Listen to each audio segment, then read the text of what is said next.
Kembali lagi di rumah guys bersama dengan Sayusan. Di sini saya memiliki 3 buah helm yang memiliki perbedaan harga ya. Nanti kita akan bandingkan kenapa sih harganya bisa berbeda. Nah, di sini ada helm yang di bawah 500.000, kemudian ada yang 1 jutaan, dan yang terakhir ada helm di atas 2 jutaan. Apa saja perbedaan masing-masing fitur, spek, deskripsi, dan lain sebagainya? Kita bahas di video ini secara singkat. Mari kita mulai.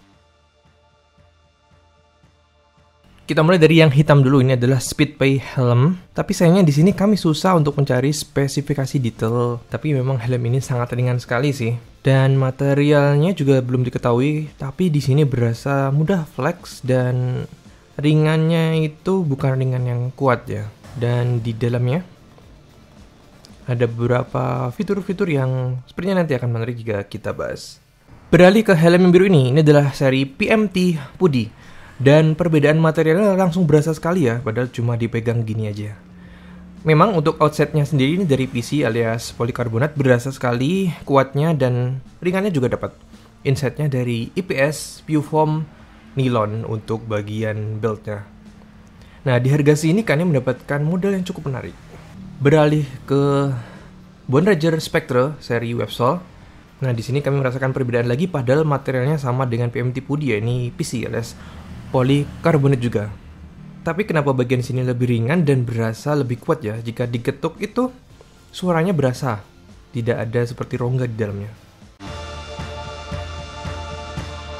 Untuk berikutnya kita akan bahas sekilas fitur-fitur yang disediakan. Dari Speedplay dulu. Di bagian depan ini saya menemukan bagian yang menarik ya. Setelah saya tarik ternyata itu adalah terhubung langsung ke strapnya. Jika kita intip bagian dalamnya, ada beberapa fitting yang bisa kita lakukan, tapi terbatas ada 3 titik yang saya lihat. Di bagian samping, kanan kiri, dan bagian belakang. Nah, kita cek dulu di bagian foamnya. Yap, bisa dilepas dengan mudah menggunakan velcro. Tapi velcronya menurut saya ini kurang ya, karena ada sisa-sisa benang ketika kita melepasnya. Bagian belakang ada dial untuk fitting, tapi tidak ada merek.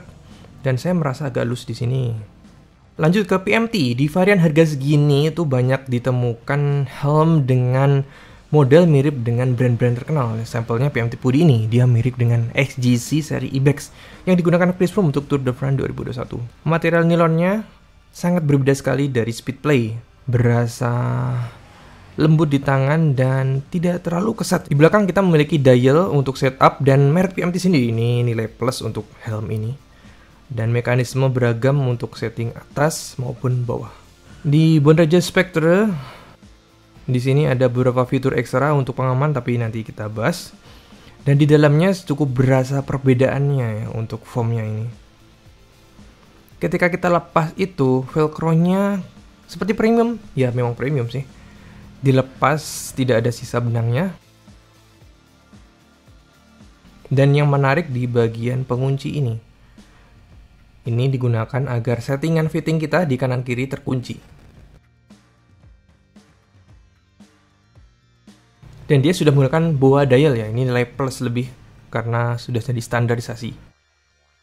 Dan bagian pengunci kliknya dia menggunakan magnetnya sehingga cepat sekali untuk dipasang dan mudah untuk dilepas.